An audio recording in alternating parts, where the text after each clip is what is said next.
Hello, everybody. Welcome to Skyfall Blind Dreamer. Today, I am interviewing someone really important to me. Say hello to Sensei from Sensei Secrets. He is on the live stream, and I want to chat with him and discuss sort of his history of lucid dreaming, what all he knows. Also, I'll let him read some of the chat more just because I'm doing this on mobile, and as you guys probably know, mobile means things tend to suck a little bit more. But I'm at the top of the Central Towers in Arlington, Virginia, in the observation deck called the View of DC. If you are visiting the District of Columbia, you get off the metro at Roslyn, you go right outside to the left, and the building is right there. It's free to enter. You show your ID. It's also never crowded because a lot of people don't know about it. It's a hidden gem of DC, and I'll be showing you guys views of the city from up here while we do this live stream. So with all the preliminaries out of the way, yeah, I do have the slow mode. I heard your comment, Gamer Beth. I have that slow mode on just because if I'm trying to read chat, having a lot of messages coming in quickly makes that difficult for me. All right, everybody. Well, first off, of course, how long have you've been doing lucid dreaming now? You have been for like 10 years, right? Oh, hello? Hello? Hold up. Hold it up here. Somebody got disconnected. Yeah, don't know what happened there. That was not my fault. Anyway, I just introduced you, so we're good. I was just telling everyone. So you have been doing this for about 10 years now, right? yeah. I started around June 14th, 2012. 2012. Yep. And what was it like when you first started? Like, what actually got you into it? Where did you hear about it? We'll see. It was actually like a year before that. I heard about it on the radio, listening to Bobby Bones' show. And they were just talked about a sleep mask that would make it to where you could realize inside of your dreams that you're dreaming, and then you could control it. And from what I knew about dreams, because I'd done some incubation and stuff, I was like, I can just send the idea into my dreams. So I looked up some techniques online and they were terrible techniques. I went back home and went to bed, and that day I had a lucid dream. And then I got married like 10 days later and just completely forgot about lucid dreaming for a year. Oh, man. Sounds a lot like me when I was starting. I started with all the YouTube BS, and I almost had one 3 days later, but then just took 2 weeks. But yeah, it's pretty similar. So, what got you to pick it back up though a year later? A year later, I was trying to figure out what to do with my summer. I had my wife was leaving for 6 weeks to go studying abroad. So I was like, all right, well, what am I going to do this summer? And I had a dream that I was in Mexico, which was where she was studying abroad at. And in the dream, I realized that it was a dream. I made the conscious choice to not continue with the dream, but to actually go and go off the beaten path, basically. And I've mentioned before, at least to you, but then I turned and I saw my dream guide. I saw a place that reached to infinity, and when I woke up, I just wanted a lot more of that. That is cool as hell. Also, how do I sound now? Because there are several people saying my audio sounds a bit weird, and it's probably due to the adapter. I just want to make sure. I wanted to see if it's because I've got the charger plugged in, or if it's just the adapter itself. I have the charger plugged in because obviously live streaming will drain your phone battery like the Dickens, and I kind of need this to survive. I've already lost 5% even with the charger plugged in, so I think it's gonna stay. Just because, it says it's charging, but it slow charges off the computer. I've got it plugged into a computer that's in my backpack. Well, all right. So when you first got it, I know you ordered. It took you 45 days, right, from when you started practicing that year later to get your first one, and you right? Yeah, 45 days. Mm-hmm. And where did you first find out about exploring the world of lucid dreaming? Because I know you'd ordered it back then, but where did you find out about it? I think just Google. I was just looking online, and I kept seeing that book. So I mean, just to show how old I am, I didn't order it offline. I actually went to a local bookstore. I asked them to order it for me. And so, yeah. Sorry. oh, sorry, I was gonna say that 45 days was Yeah. actually just kind of like waiting on that to Waiting. show up because I Yeah. didn't have next day. Now, the next question is a very visual one. What can you see out the window? What can I see out the window? There's a Yeah. building with a helicopter Okay. pad on it, so I'm guessing I'm trying to find a way to show people the actual city. It's east of here. I'm trying to show people downtown DC, the mall and stuff from here. So I'm trying to find the view for that so people can actually see the city. I got you. I can see like definitely a suburban area. Yeah, this is Arlington. Some This buildings is right across the river. Can you see the river at all? The Potomac River? Let me see. Yeah, I see the river. Okay, then that means I'm kind of facing the right way. And you can see probably Foggy Bottom from across the river. Can you see the monument at all? No, I can't see the monument. All right, I'll keep going down a little bit. All right. So how long were you practicing before you actually ran into other people who were doing this as well? Like on Dream Views and stuff like that. Mm-hmm. So that was I started with like Giz Edwards, and then let's see, so June 12th to September, like 20 something. So it was, I guess the math there's 3 months. I heard about Dream Views on Giz Edwards' video where he basically said, "Hey, I'm sorry guys, but like I've been giving you guys some bad information." Dream Views did the whole post saying like all the things that I've put that's incorrect. Kind of like what we do here. Exactly. But he actually, like, after that, he tried to do better and better information, which was good. Like, that is good. Yeah, he's a respectable guy. He just like was never an expert on lucid dreaming, it seemed like. I've actually said this on Discord a few times. The difference between ignorance and foolishness is if you're ignorant, that just means you don't know something. If you're foolish, you don't actually know something, but you think you do. That's the difference. Yeah. Yep. So someone who is willing to admit when they, have made mistakes and willing to learn and better themselves is definitely respectable. So totally get you there. So when you got onto Dream Views, like, what was that like? Because I was still in elementary school during those days. I'm pretty sure, maybe middle school. Wait, this is 2012, so I would have just been getting into high school. That was only 10 years ago. Yeah. So what was it like? So like I know a lot of people probably think like, oh man, like you're on there, like Naya and Hukif, and like different people were on there. They were all actually on sabbatical when I joined. That's hilarious. Yeah. And speaking of Hukif, he's actually in the chat now watching. Yep. So hello. Sup, Hukif? Yeah. So like I didn't talk to Hukif until I want to say January. Mm-hmm. So like that's the difference there is you go from June to September. I finally get Dream Views, and then September to January I finally start talking to Hukif. That's pretty cool. And what was were you able to? What all were you learning so far in Dream Views, like before you actually met them? Before you met those people? Yeah, I was spending like all of my time reading up on people that claim to have lots of lucid dreams. I was messaging anybody that had over 50 lucid dreams. Because back then you would have, just like anyone here, we would have thought 50 was a lot. Yes, exactly. Yes. Yeah, and then like later on, I was like, maybe I should wait till they have like 100 before I ask them.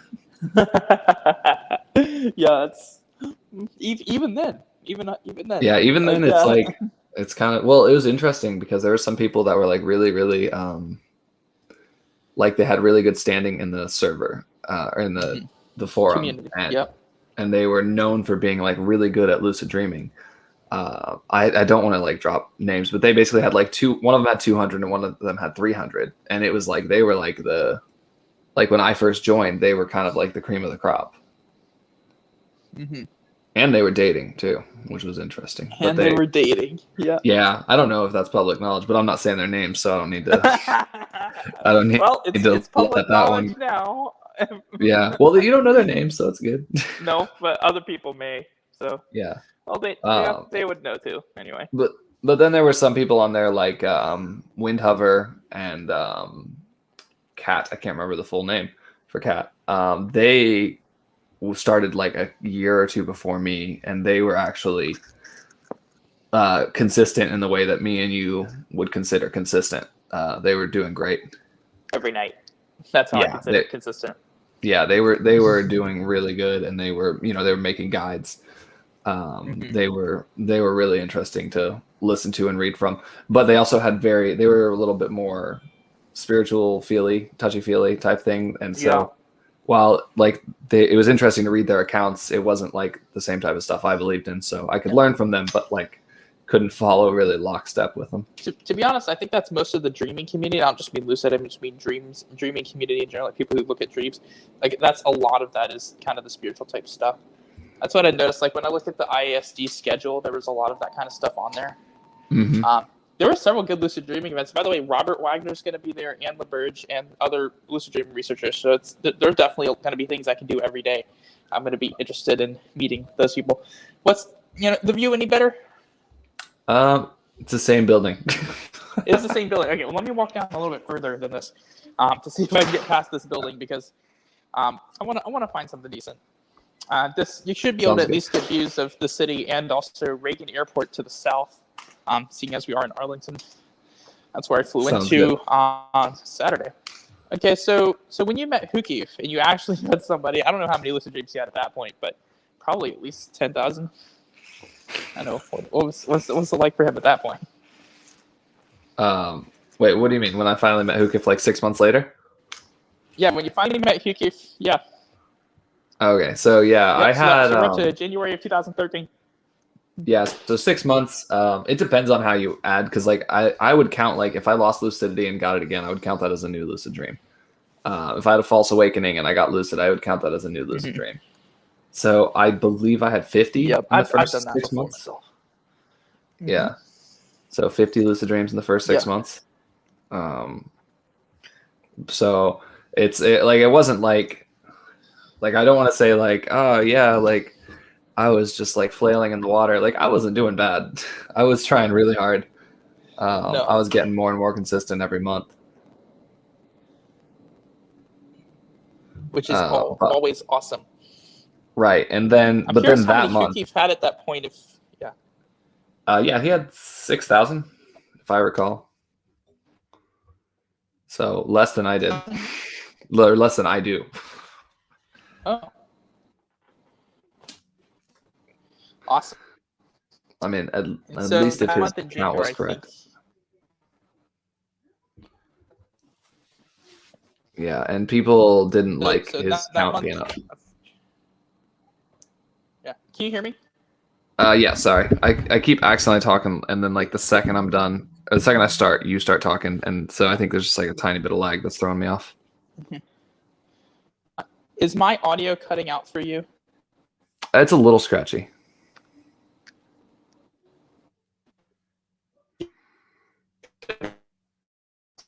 Around. All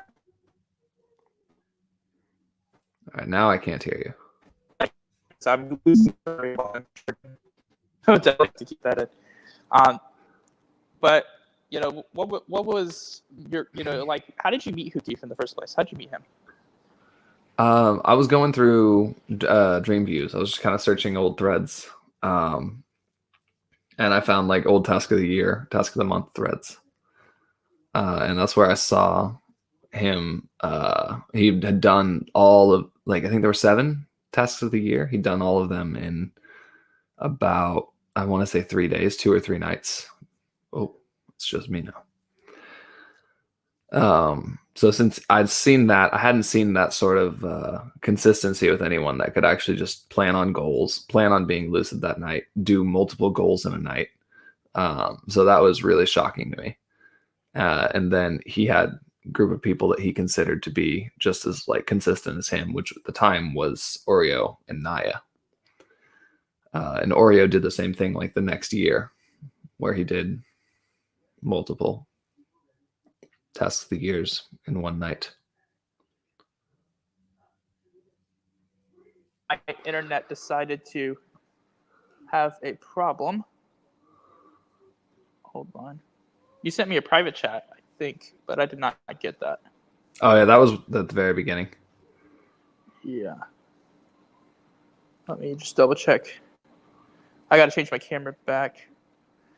This particular area of the building seems to have a bit of internet issue because I dropped.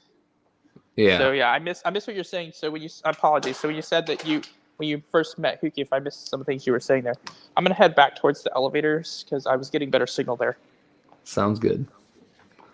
Okay.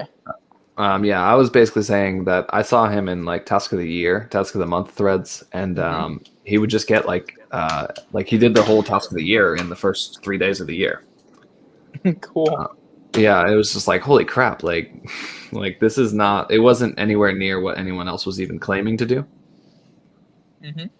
So that was surprising to see. And then, I talked to him, I talked to Oreo, and Naya joined a lot later because I think when I joined would have been like right when she quit being a dream guide. So she was off for quite a bit then. She was off. I'm going to have to interview her then and see what her history is like. Yeah. It sounds like she goes back further than you do with this. Oh yeah, for sure. Mm-hmm. No, because I was also I was listening to all of the old. They had them on YouTube. The old interviews with all of the people with Naya, with Hukif. That was all before my time. Yeah, Hukif is so mic shy, but I'm gonna have to get him on here too. He's on notice and he knows it. Yeah. Well, he keeps saying that he needs to like practice his English. I'm like, this is English practice, or just go in a lucid dream and practice your English. Like, yeah. I mean, if you really want some pressure, you can do what I did in my Mono UN class and not write a single speech for the entire oral intensive class. You could do that, but no. Yeah. All jokes aside, I mean, well, are they really though? But anyway, so you met Hukif, and you said you had about 50, I think, lucid dreams by that point. Yeah, but it was like I was counting DILDs, I was counting losing lucidity and gaining it, so it could have been somewhere from 30 to 50, somewhere in that range. Yeah, but then that January when I started talking to him and I started doing a lot better, I counted 27 that month, but I also know that I had one dialed chain that was 13 in a row. So it was probably somewhere closer to 14, 15, which is still a really good month. That's a decent month, yeah. And that was right after you met him. Did anything change in your practice when you did that? Huh? Did anything change in your practice after you met him, like that month? I'd say kind of my mindset towards everything changed a lot. I think just knowing that I could get lucid earlier in the night, that the amount of lucidity that I was wanting was actually possible. Mm-hmm. Yeah, my first realization that I could get lucid earlier in the night was around my 16th or so, because I got it at like 2:40 in the morning. Oh yeah, that was my first brush with that. It was pretty fun. Yeah.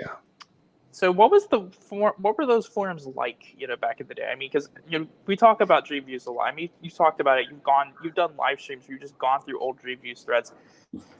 And I've heard various tales of different eras of that forum and how it went from good to bad. So describe what the forum itself is like and what the people were like on there back in the 2010s. For some of those of us who are probably not old enough to remember those years, and for those of us who were in our shells during those years, yeah. So one of the things that I think people would find crazy. So like, if you've read some of the posts, you'll see how like each post is very long, for the most part. But dream guides were required. So we'd have like 5 or 6 dream guides, and they were required to post 28 times per week. 28 times a week. Does that include replying to other people? Yeah, that includes all replies on the forum. But they were like, hey, they need to be like well thought out answers. They can't just be like 1-word responses. Well, duh. I mean, that sounds like my average Discord. Right.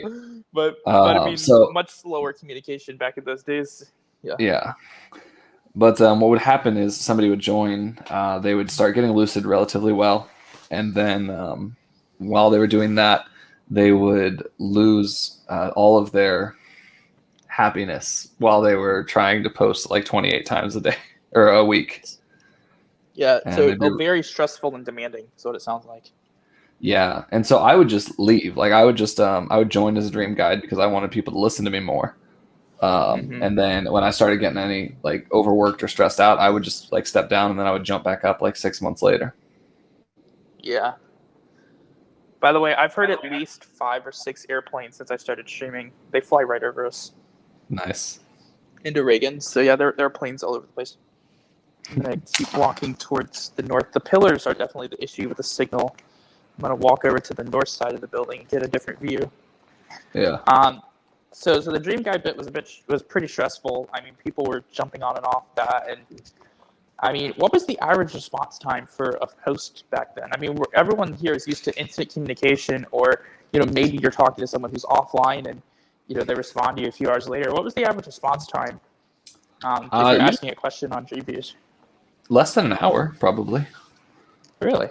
Less than an hour? I mean, and we also had like the IRC, which like Oreo was on at all times. Mm-hmm. I probably would have been on that, but yeah. Yeah. And but also, it's like 15-year-old Oreo. 15-year-old Oreo. That's hilarious. By the way, did you get emails whenever there were updates to anything you had asked?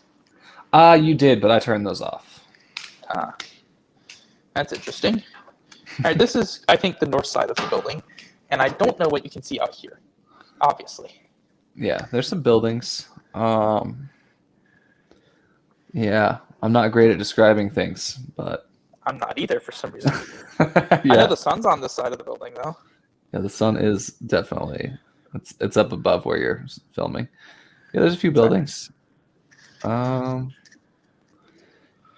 I don't know the area like at all, so like I can't tell you like much about it in the first place. I don't know if you can see the mall from here, which side of the building you would see that on. That's the famous, iconic part of DC. I don't know where you would see that from. This is kind of the north side. I was on the east side, which is facing more towards the city, and now we're on the north side. The south side would be facing more towards the airport. That's directly behind me. I'm probably gonna walk this side of the building for a bit. But are there like there aren't that many buildings of this height though? That's the thing. Like this. Yeah, there are no. Yeah. There are no buildings to that height. This is the 31st floor, and nothing in DC is higher than 15 except the monument and the post office tower. Oh wow! So, this is about as good as it gets for the most part, up in this area, and basically, so you were on DreamViews, and you were on DreamViews for how many years? How many years were you on there? Let's see. I can't remember when I got banned from there. Like I only got banned for. Oh yeah, how did you get banned? Oh. I didn't know you got banned. You pulled a Panzer. Panzer got banned from Dream Cafe, and you did. Well, that was for different reasons, but I mean, how'd you get banned from DreamViews? Because Naya has talked about how toxic some of the admins there were. Like, at what point did DreamViews go from being a great place to be and learn to not such a great place? So like right when I joined, like I don't want to like drop like crazy names or anything like that. Nah. Right when I joined, there were 2 admins, if I recall. There might have been 3, but I can't remember the third one. Mm-hmm. And the last one was joining. And as that one joined, it threw off the whole balance. Then another admin left, and it basically like the power all kind of went into one hand. Oh, that's never a good thing. Yeah, and so everything went through a couple of different people, and it was difficult to get on staff unless you were okay with unless one of those 2 people liked you. Mm-hmm. And I didn't talk on off topic very much, so I didn't actually talk to them very much in the first place. So I never was like chummy with them. Well, you know how it goes with me and off topic. Right. I avoided like the plague. But didn't Naya run DreamViews for a bit? Naya? If she did, it was before my time. Or was it Mizik? One of them I think ran it for a bit, didn't they? Because I thought she said something like that. No, there was someone.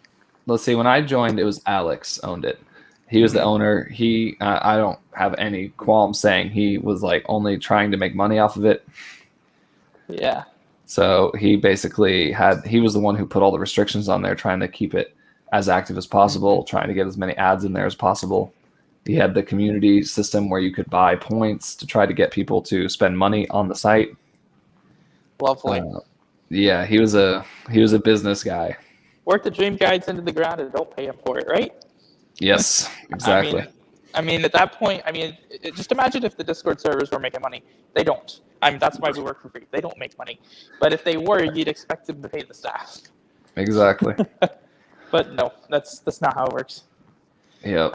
So, then let's see. I want to say 2016 maybe was when I got banned, and it wasn't a perma ban. It was a 30-day ban and permanently DM banning. What was it for? Do you remember? So I'm gonna keep blaming Hormoz for it.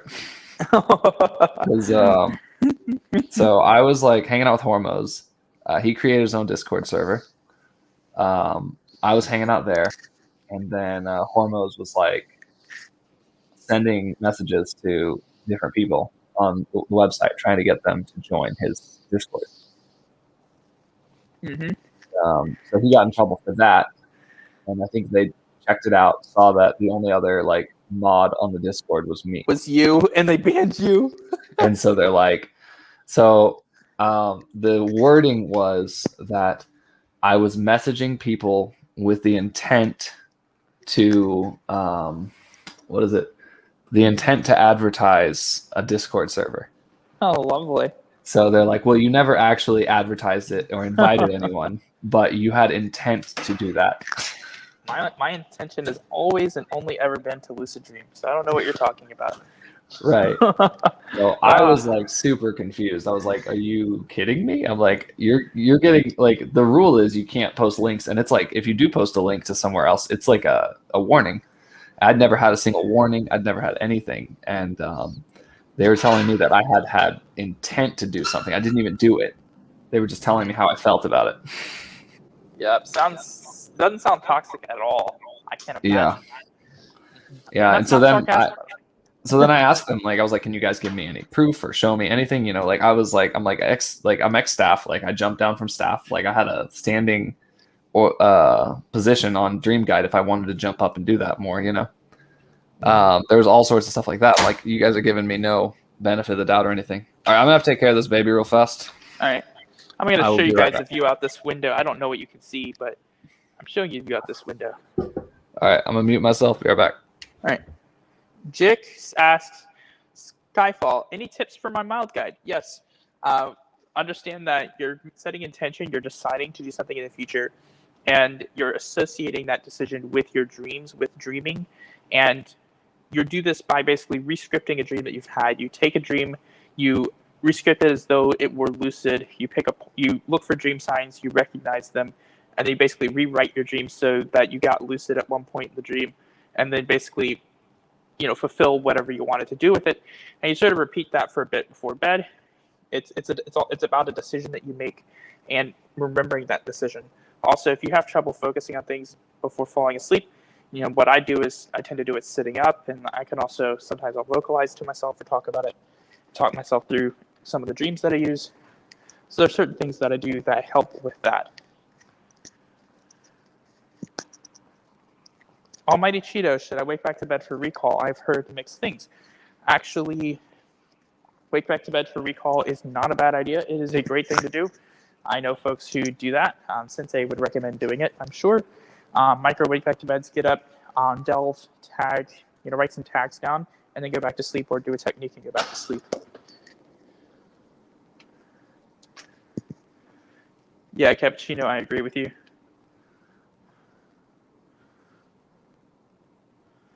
Alrighty, guys. Well, the sun is out this window. We are waiting on Sensei to come back.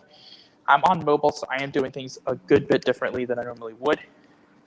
I'm heading towards the south side of the building. You should be able to see, if not Reagan Airport from back here, you should at least be able to maybe see some of the planes coming through. They do come through frequently. So I am now, I think the south side of the building, I believe. I am now there.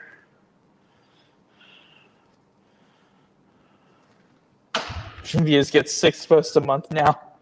Not I'm back. surprised. Underscore Euro King.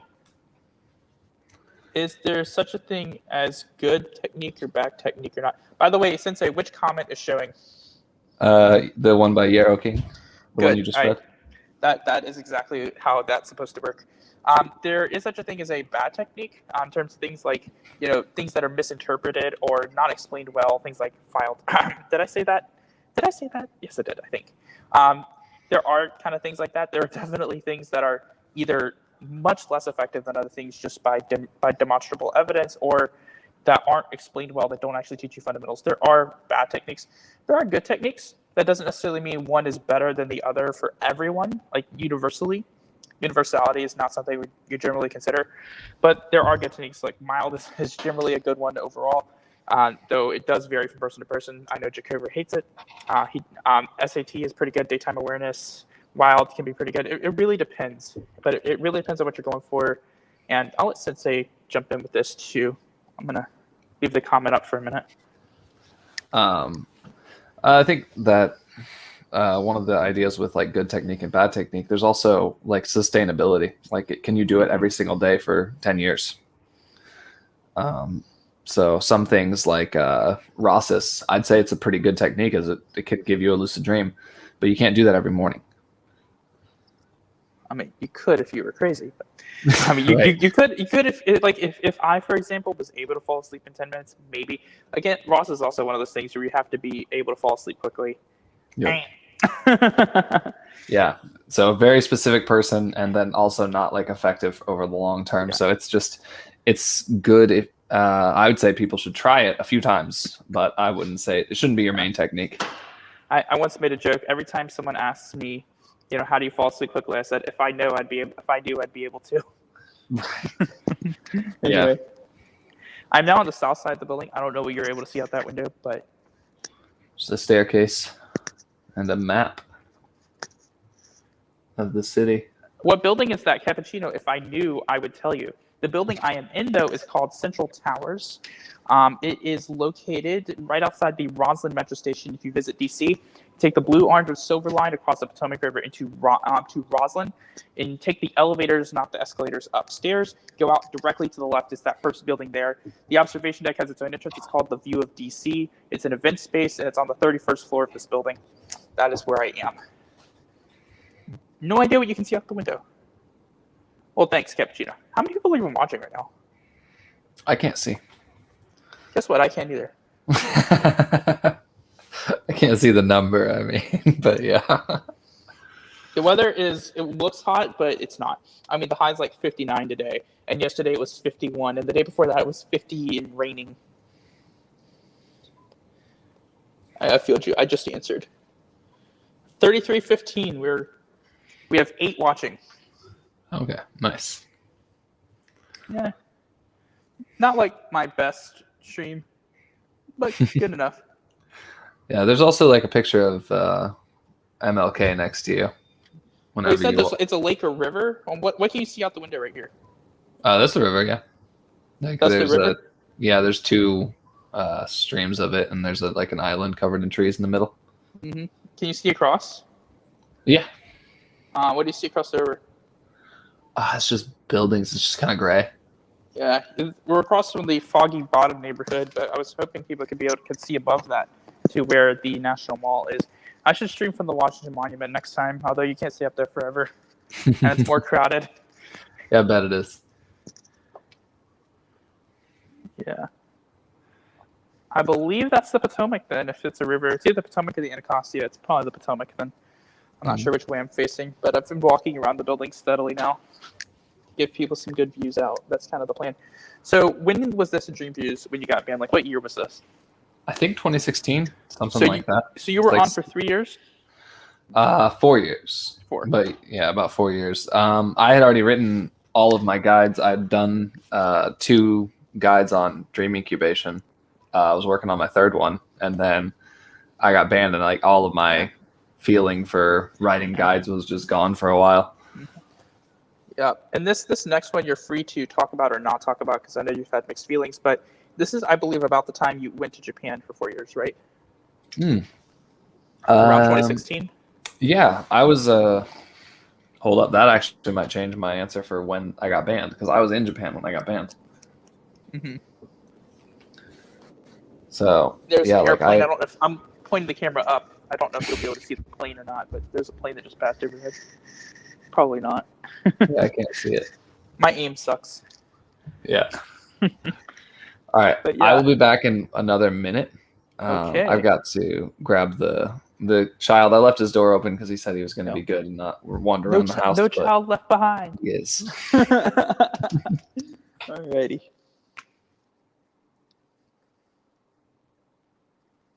Hey. All right, Cappuccino, you asked Sensei if it's difficult to change his routine to not practice lucid dreaming. Well, it is like a conscious thing. I don't know for him. Again, he just left. He'll be back. I'll let him answer that. 10. Awesome. All right.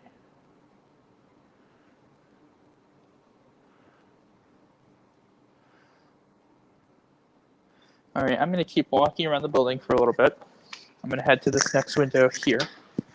Again, this is free to access. You do need a government-issued ID card. You need your ID to be able to access. All right, you're back? I'm back. Cappuccino had a question for you, actually. Here we are. That is for you. Yeah. Is it difficult changing my routine to not practice lucid dreaming as you have done so for years? Hold on. Is it difficult to change it to where I'm not practicing lucid dreaming?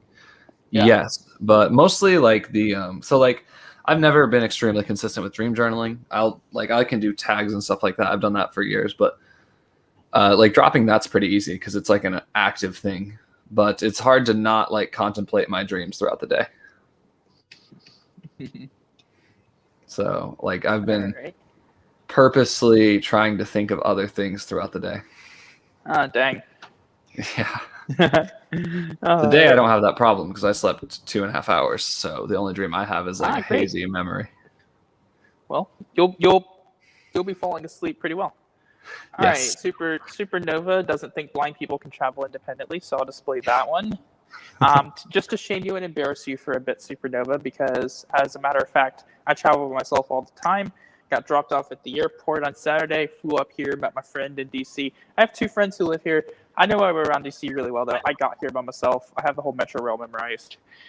Yeah, that's why I'm alone. Because I like to travel that way. So, yeah. Just a little shaming goes a long way. Anyway. Well, good thing is at least right here on this side, the sun isn't in your face, so it's a better view, probably. Yeah. Let's see here. So we're back. We're back to Japan, and you can say whatever you want or don't want to about Japan. What it was like going overseas, because that's this experience I don't think you really discussed much on your channel. Oh yeah. So Japan had its own like set of difficulties, but for dreaming for the most part, because I was like a stay-at-home parent, my kids had just hit the age where they were sleeping better at night. So since they were sleeping better at night and I didn't have like a million things like right now, for instance, if I'm up and like I'm well rested, I'm going to be going to the gym in the morning. And so in Japan though, like no gyms are open or anything like that. And I didn't have like a million friends in Japan, obviously. Mm-hmm. So it was actually better for dreaming because I did not have as much on my schedule and my kids were younger at the time. Well, they were older. They were older than my youngest right now. My youngest right now is kind of a butt that makes it hard to do dream things. Aren't all kids like that though? Yeah. Like at that age? Yeah. Yeah, because right now my kids are 7 and about to turn 9. So they like those 2 don't get in the way of anything, you know. But then the 3-year-old, like I said, I slept 2.5 hours last night. That's thanks to him. The 3-year-old is like, Daddy, what does this do? Basically. Oh man. And so you're just at the stage. You're in Japan. You just got banned from Dreamviews because the admin is, for all intents and purposes, a jerk. And now you aren't able to really access that platform, or you drop off of Dreamviews, I think, right? I mean, you're not on there. I'm on there, but I don't post on there or anything like that. Like, so and then, I can't message people there either. So what is like in terms of other people like Nair, Hukif and stuff? When you're band, like what do y'all do to stay in touch with each other at that point? At that point, we had most of us had each other's Skype, which sounds kind of ancient at this point. It does. I can feel the age there. We were all on Discord, or I guess most of us weren't on Discord, but some of us were. At the time, I was mainly spending my time talking with Hormos, and we were trying to figure out things. We come up with a top technique for how most people should be able to lucid dream, but you kind of have to understand how we think first. So it works, but it doesn't work extremely well. It's very similar to what you do. It's also something that we tried to do on the other server. I think we tried to come up with a way that everyone could lucid dream, but it didn't really work. I mean, yeah, it kind of failed. Well, it's hard because I think that mindfulness and meditation type things, I think that a lot of the people that get lucid with stuff like that already have a very good basis in mindfulness and meditation. Mm-hmm. So it's hard to just teach people that, like, right off the get-go. Mm-hmm. Okay. So obviously, yeah. And so you've been in Japan for a few years. You're dreaming. You're able to Skype with your friends, but you're kind of there, and you're lucid dreaming for the few years. When did you actually get Omni? Like, at what point did you get Omni? And let's start with Omni. Like, what point did you get both? So I actually did not get Omni in Japan, but I was trying everything I possibly could to get Omni. When did you get Nightly? Nightly? Oh, it depends on. So it depends on if you mean like night. I guess Nightly is always hard for me because like there's always going to be nights that I don't lucid dream because there will be nights that I don't even sleep. On average. So on average, yeah. Let's see. I think it was 2 years, which sounds really. 2014. Yeah, it'd have been 2014. So like, I was about. Like I said, on month 6 in January, like I had 27 lucid dreams, but that was DEILDs. That was counting if I lost lucidity and gained it again. That was a few different things like that. So then I changed how I counted it, and so my count went down a little bit. And at about a year, I had about 6 lucid dreams a week. Very close. Yeah, but then I also so June 12th is the first day of lucid dreaming. June 14th, a year later, is my daughter's birthday. Wow. So you were busy. Yes. So yeah, was a busy month. Yep. Yeah. Yep. So I got about, I think it was less than 2 years. I had over 500 lucid dreams. But like I felt like I could have had my daughter not been born. I definitely could have been nightly around a year, but she slept worse than this guy does. So. Oh, nice! Like that's amazing, and I know how well you sleep, so that's a real compliment right there. Yeah. It's nuts. Do you want to talk about Insomnia at all, or like do you want to mention that at all? Insomnia, yeah, I can talk about Insomnia. So yeah, like, I don't know if I would be as into lucid dreams or dreaming, for that matter, if Insomnia didn't exist for me. Because as a kid, I would just sit around and fantasize all night, or I would read books all night. And then, I would have these continuing narratives in my head of fun places and things like that. And I always kind of put it as oh, these are books I can write in the future. And I never got around to writing any of them. Yeah. Most of them sucked, but Most of them sucked. Yeah. So I had all those ideas, and then I came up with different things for dreaming when I was incubating. A lot of that happened with because of insomnia. I would be thinking late at night, and I would come up with ideas. I always kind of tried to change my dreams around, but failed until I was about 16. But the biggest problem I think with insomnia is that it may be every 3 nights or every 4 nights that I just cannot get to sleep. But because of those nights, I don't want to go to sleep the other nights because I'm worried I'm going to be laying in bed for 2 or 3 hours staring at the ceiling. Yeah. So it affects me more than it actually affects me. Like there's all sorts of side effects, not that go with it. Yeah, I was just reaching the part of the building where I had the dead space. I'm actually walking back because I think I'm at like the kind of southeast corner, which is actually I think probably one of the better spots to be in the building. So I'm probably just gonna stand over here for a bit. Okay, nice. So that kind of got you into lucid dreaming to wanting to do it more?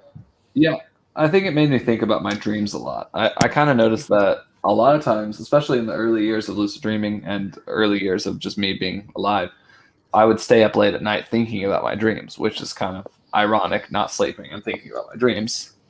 Mm-hmm. That is actually pretty ironic. Yeah. Yeah. And also because this is something you've told to me before, is that you wanted to use that, like you wanted that sleep to actually to do something with it, not to just be idle during that time as well. It's something you've told me. Yeah.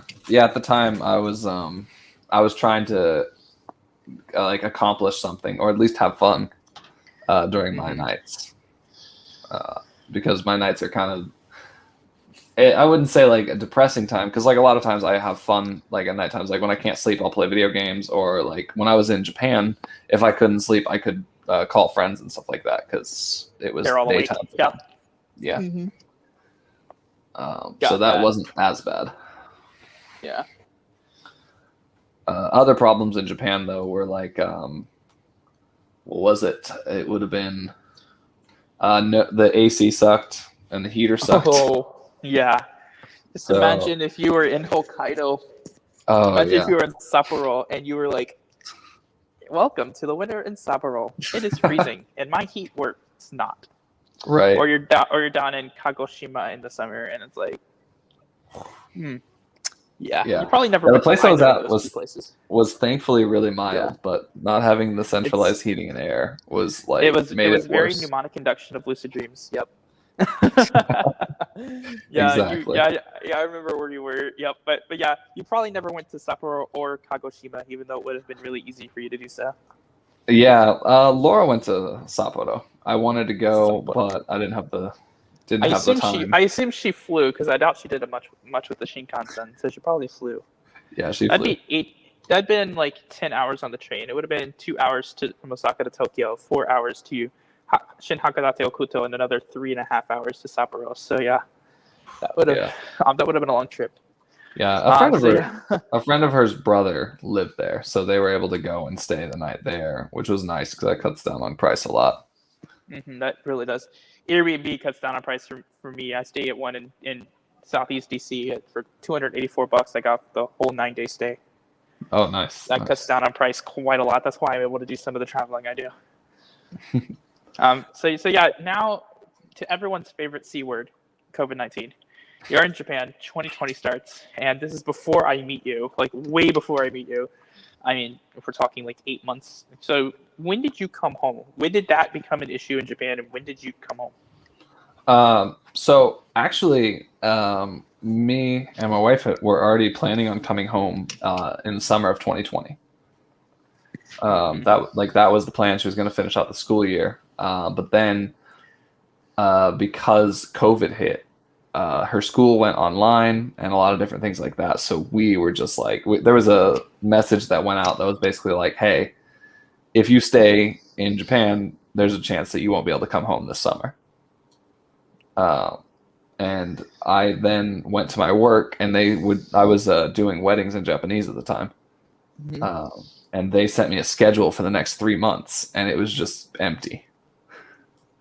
And so I was like, okay, half of our money is gone, and all of the other half to get home. Yeah. Yeah, I was like, I need the other half to get home, and I need to.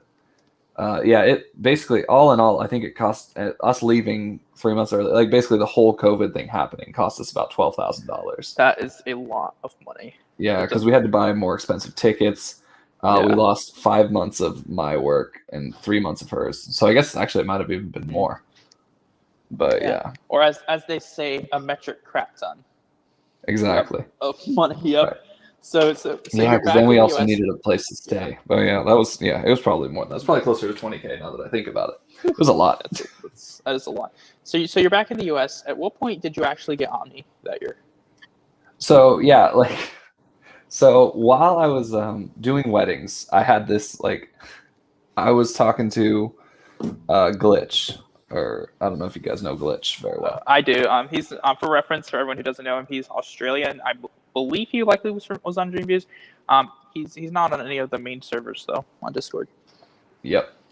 Yeah, he's currently not lucid dreaming either. But at That's the time, yeah. At the time, he was trying to figure out Omni. I was trying to figure out Omni. We opened up mindful dreaming. Like he started that up, and we started inviting people. When was this? When did y'all start that? Because that would have been that would have been when I was still in Japan. Mm-hmm. So yeah, we opened that up, and I was we were trying to figure out the secret to Omni, trying to figure out if there was anything consistent across all things. Mm-hmm. As far as I know, I'm the only person that got Omni from that. So yeah, because half the people you invited were, and the other half didn't get there. Exactly. Yeah. Yeah, I haven't gotten there yet too, but then again, I'm still trying. So hey. Right. So anyway, yeah. So while I was doing weddings, I would sit down and I had a notebook, and I would write down different ideas, and I did stuff for like waking life stuff as well, but I would write down my ideas of why. Like how to get Omni, how like I got lucid, how I could streamline it, how I could fix it, and basically, what's his name? Glitch said, "Well, why aren't you already lucid in dreams? Like why aren't we lucid?" And so I started thinking about that, and I devised this whole method. I wrote down like a 7-page PDF. I read. Let's see. I read Freud. I read Tenzin. I read A2 I was doing all of this stuff. Yep. By the way, I want to pin something Huki said in just a second. Oh yeah. This. He's rich and rented the whole building. or it's a dream and all of DC fled. No, Huki, this place just isn't very popular. That's why it's like a less known secret. The secret is out on my channel. But it's one of the reasons I like coming here is one, it's like one of the tallest things around, and two, very few people actually know it exists because it used to only be open to Arlington residents when it first opened, and now it's open to the public, but they don't advertise. So very few people even know it exists. It's one of the best well-kept secrets of the city. All right, continue. Yeah. The problem is someone asked if I could share the PDF. I'm not going to, because so what happened was I had this idea of how it would work. I was like, it should work like this, given all the things I know, and I can do this thing here, and it didn't work anything like I expected it to. Because basically what I wanted to do was I wanted to do something like the gravity reality check, where I was always aware. Yeah, like Huki. But my focus was on my hands, because my hands have always been connected to lucidity. So every time I felt any emotion or an impulse or a desire to really do anything, instead of doing that, I would ground myself using my hands. Yes. And as soon as I did that, then I would make a decision. And so my thought process was I would basically capture that moment where the idea for, like, in my mind, emotions last longer than the moment. Emotions go into the night. Emotions go throughout the rest of the day. And you used a grounding thing for that. By the way, I am no longer alone. There are a couple people up here. Oh, nice. So what I was trying to do was, as soon as I felt an emotion, I was going to connect the idea of my hands to it and to dreaming, and so that it would continually send that idea forward. All right. But what I feel ended up happening was that I ended up grounding all of my emotions, all of my impulses, all of my feelings. So whenever I got to bed at night, I would just have normal, boring dreams that had just like nothing. Oh man. And so at the end of 30 days, I was like 0 lucid dreams. I was like, this is crazy. And then Glitch was like, well, why don't you just try other techniques and see if any of them work with it? Because like it sounds like it's doing something. And so I was like, okay. And so I decided to try incubation. And whenever I did that, I connected the idea of my dreams with the fact that I was dreaming, and I could, because I felt like my mind was a lot less cloudy. I felt like I wasn't distracted by all previous impulses and emotions and thoughts throughout the day. I could much easier connect the intent to all of my dreams. Oh yeah. Yeah, I tried to. Yeah, so George Pro 55 said I tried to connect the view of my hands to the streaming, not the view, but like the feel of my hands, like the idea. But it didn't work. It ended up just being the idea of I am dreaming connected to my dreams. And the intent, the incubation just worked better because I was just a more grounded person. The ultimate mild. Yeah. Basically. And you're connecting your intentions to your dreams. I mean, that is basically what mild does. That's the whole point of it, is to connect that to your dreams. So, so you're doing that, and when did you get Omni? Like, at what point did you actually get there? So the math would say 8 years and 3 months. So when in 2020? Like, when in 2020? So September, by my math. Yeah. So I think that's right. Yeah. So September 2020. So you had just gotten on. So here's the thing for my math. You had just gotten Omni in September 2020, and you know what day that I first started lucid dreaming practice? When? Thursday, October 15th, 2020. I joined Dream Cafe like 2 days later. So you had just gotten Omni. And then in context for like mindful dreaming, Glitch found me, and I thought he was a newbie because he was asking a couple of questions in Dream Cafe, and I was trying to answer them. And that's how I ended up getting invited to mindful dreaming. Kind of kept that one a secret for a while. I don't really tell people about that one, but it's empty now that we opened Omni Lucid. So not really many people on there. We have our own other shadow servers that we rule the world from. That is highly classified. No, but it was really fun because back in the day, there's one other person we did not talk about, because there's some interesting stuff that happened with him. Sages. The guy who would never ever talk anywhere except that one channel on Mindful Dreaming when he was on there. And I remember having some really good in-depth discussions with him. I will say my time on there was very thought-provoking, and I got a lot out of just discussing things and bouncing things off of you guys. Definitely contributed a lot to my learning. So Sages, let's talk about him for a minute. What was he like? Because he's kind of the old man of lucid dreaming in terms of dream views. I mean, let's be honest. Yeah. So what was he like? Yeah. So I think he was like 60 when I joined. So he's probably 70s now. So I mean, he was not young. But so when I joined up, everyone basically, there were a few people that everyone looked up to because they'd been lucid dreaming for a long time. That'd be Sages and Saivazan. And they had their lucid dream count set at 2,000. And when you ask them about it, they would say basically that, so I think Sages just put 2,000 because it was just like a big number, bigger than most people's. Because he'd been doing it for like 30 years, and he'd been Omni for a long time as well. Yeah. And Saivazan just didn't like to count anything unless it was like a really deep and meaningful lucid dream. Got you. And so his thoughts were like, well, I've only had like 2 of those a week for 20 years.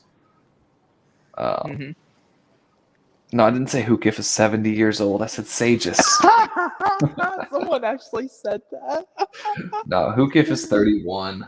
Hey, Hukif, someone thinks you're 70. He's an old man. I mean, it does check out, like owning a bakery, all that stuff. That sounds like some old man stuff. Dr. McCoy from Star Trek. What's the problem with not having died yet? That was from the first episode of Next Generation. It was pretty funny. So those two, and they were very old school. I'm pretty sure, because I know when it came to Discord, Sages would only ever talk in text, like in one channel either. Like he wouldn't go to any of the other channels. He would have one dedicated questions channel just for him, and he would only ever talk there. Yep. Yes, he did, and it was it's always long and drawn out, and the way I type. Yeah, and like you said, it's very thought provoking, but he never comes to like any conclusions. it's always like, hey, here's this thought exercise. Yeah. And so when I joined Dreamviews, I saw Sage's posts and I was like, yeah, I'm not getting anything from reading this. So I remember that I remember when he posted like Memory, the Forgotten Fundamental. I had like an argument with him because I was like, I don't like, none of this checks out, none of this makes any sense. Oh man, I remember when I was defining schema before I knew what schema was, and I had this whole document about associations and like, if you took someone from my thing when looking at schema, like before I really knew what it was, I was actually talking about kind of awareness and like knowledge of something, and I was actually describing schema without even knowing what schema was at the time. And I was saying like, if you took someone from like a indigenous tribe on like one of those Pacific islands who had never lived outside of a primitive society and drop them in the middle of Times Square, what would they see? Because they wouldn't know the language. They wouldn't know what any of those buildings were or what the signs meant. Like if they saw McDonald's, they wouldn't know what the Golden Arches were or what that meant, what fast food restaurant. They wouldn't even have a concept of a restaurant. Like, when you're talking about schema and stuff. So I was sort of bringing that out as sort of a thing that I discussed. I think that was like 2,500 words too. That was long. That was long. Right.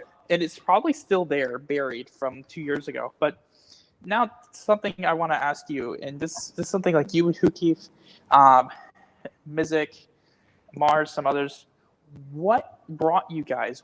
When and why did you decide to come on to Dream Cafe and start trying to teach people there? On Dream Cafe? Yes, I mean, because this is something I personally benefited a lot from. What made you guys decide to come over there? So that's a little difficult because it's probably everybody had like a different reason for being there. Well, for you, what was your reason? For me, I was always kind of trying to find like diamonds in the rough, like people that were willing to learn. People like the biggest problem was like it's hard to be there because like I'm not a child. I'm not close to a child's age. Yeah. I've been a youth pastor. I've been a youth pastor for like a year now, and I was a youth pastor for like a year and a half when I was younger. So like I've been in my mind, like youth, and of course like I was a basketball coach before that with youth. So like in my mind, I think I'm only a few years behind you though. Yeah. I'm 25. I think I'm only a few years behind you. Right. But I mean, I also have I also have 3 kids. So like in my mind, kids are kids. So whenever someone's like, I'm 12, I belong on this server, I'm like, oh my gosh, you're 12. Like it makes me like, I'm like, man, should I even be talking to like people unless they're like over 16, over 17? It seems so weird. Yeah. It just seems strange, like as an adult, especially as my kids get older and closer to that age. I'm like, I wouldn't let my kids on, Discord until they're 15, 16. Mm-hmm. So yeah, I totally get you there.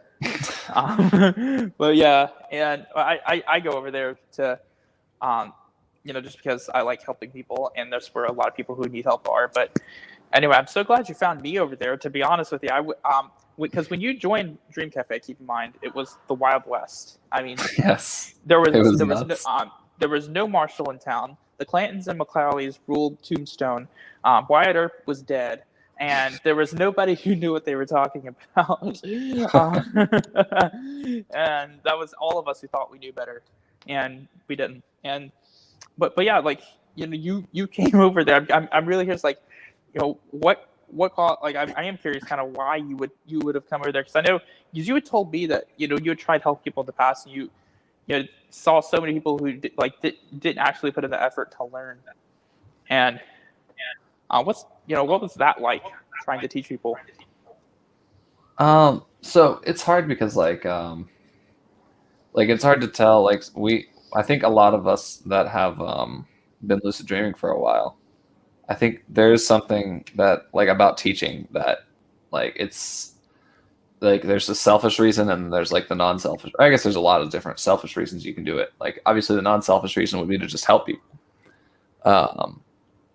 But I think there's also some selfish reasons that are a little better than others. Like one of the reasons that I've always helped people that's pretty selfish is I actually want to learn more about lucid dreaming, and like I can't start a tech for the first time. if I try a brand new tech, it's probably going to work. It's like hard not for it to work. But if I get like 5 beginners and I have them try a new technique that I have an idea of, then I can actually get an idea of whether or not I should write a guide for it, because it might help people. So it's kind of selfish, kind of not. It's kind of like I can help people, but I can also, like, it's an easy place to get guinea pigs. Yeah. Well, I will say on behalf of all of us who learned from you and benefited from that, thank you so much for coming over there and saving our butts, because somebody had to, because we weren't saving ourselves. I mean, I remember when I first asked someone what was the correct way to do mild. I read it this way. YouTube had said this. Exploring the Lucid Dream, he said this, and I got silence for I think 3 days. That's awesome. Because no one actually knew. And that was my first inkling of criticality, by the way. Something really important to know. So yeah, really cool. I'm so glad y'all did that. I know, it's been a wild ride, with all you guys, and you described why you quit practicing lucid dreaming. So we're not going to go into that in detail here. You did that already, so there's no point beating a dead horse. So I wanted to get into the history of things that you hadn't talked about yet, and a lot of other people wouldn't know, because I think, just saying the same things over and over again kind of gets dull. So I think it's really cool to flush that history out. So I really like to thank you for coming on and doing that. It's been a lot of fun. Do you have any advice or anything you'd like to add to anything that you've said so far?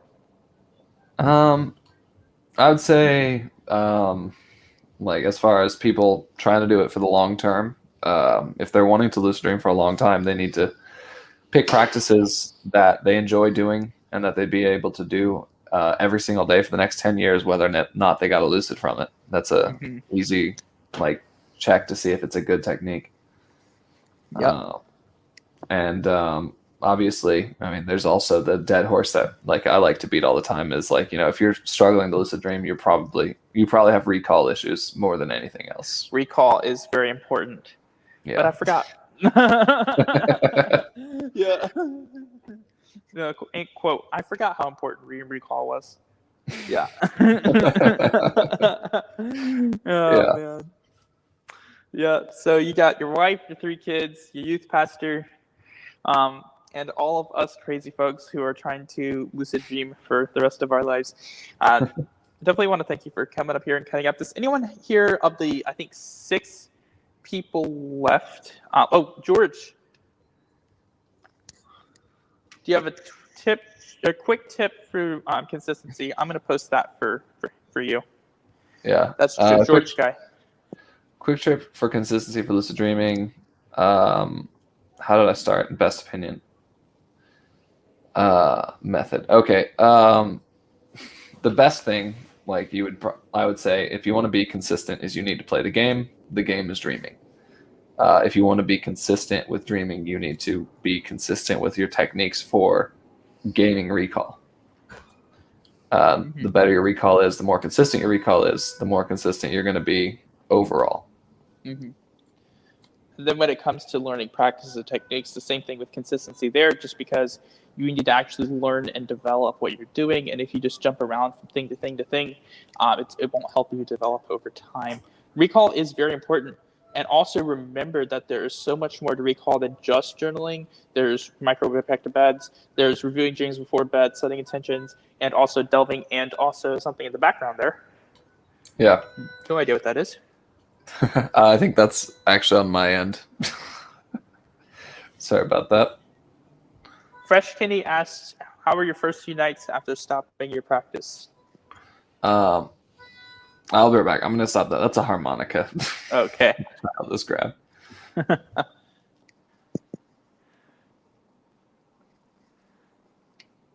We are just going to pause. I've hesitated walking the other way down the building just because that's where my cell signal kind of was fluctuating a bit, and I don't want it to drop again.